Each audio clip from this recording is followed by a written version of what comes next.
Hey guys, and what's up TFS? It's your girl Funsize and I'm back with another fun creation. So, as you guys all know, I am a creator of all things and I am also on a budget, and we are also currently during a pandemic. So today I'm going to be showing you guys how to make a photography backdrop with using just some items from your local Dollar Tree, Family Dollar, or any of your dollar stores. So stay tuned and check out this video. Hit that subscribe button and let me know what you think down below. I got a lot of backdrops, but we're only going to need 3 of them. Some paper clips, some scissors or a razor, and a flat surface. Let's jump into it. Okay, so once you got all 3 of your backdrops laid out, your tablecloths is going to eventually turn into your backdrop. You want to be sure to lay all of them halfway out. Don't unfold them all the way just yet, because it's going to be easier for you to cut. But put all 3 of them on top of each other, and then unfold it halfway, and then grab your scissors to cut them. What you want to do is you want to measure wherever you're laying your backdrop at, and you're going to do about 4 to 6 inches from the ground up, and you're going to grab the scissors and get the cutting.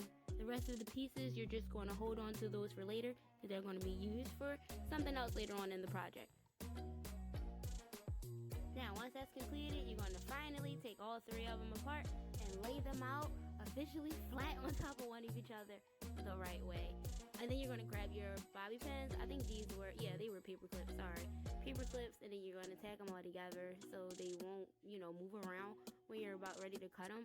But as you can see, these joints started messing up, so I just decided to use my double-sided tape, which came in handy, so be sure to grab you some. So the double-sided tape is now laid out, and then what I'm going to do is get my scissors, and I'm going to start making strips along the tablecloths, and it's going to look like little individual party strings, so it's going to be really dope. So once we have that part completed, this is the most tedious part out of all of it, but it's really worth it. Once you have all of this lined up and completed, you're going to move on to the next part, which is pretty much just going to be braiding everything down. Oh yeah, and to make things a little bit easier, you see the shoe that I had on the backdrop earlier and the roll of tape? Just use that to keep everything in place, so it won't continue to move around, because although you use the double-sided tape, it's not going to keep it in one place. It's only going to hold the tablecloths together.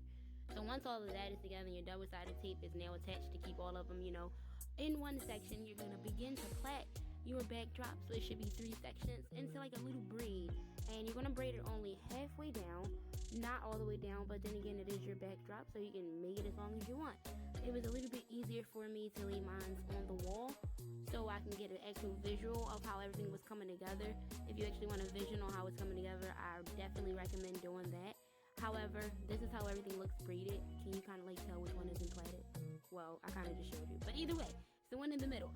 So I just have this one last one to do, and this is how everything is going to turn out. Well, TFS, thanks for watching, and of course be sure to stay tuned for my next project. It will be coming to you soon. Sorry about my phone being so ignorant, but later for now, guys, and remember, learn to love yourself before trying to learn to love someone else.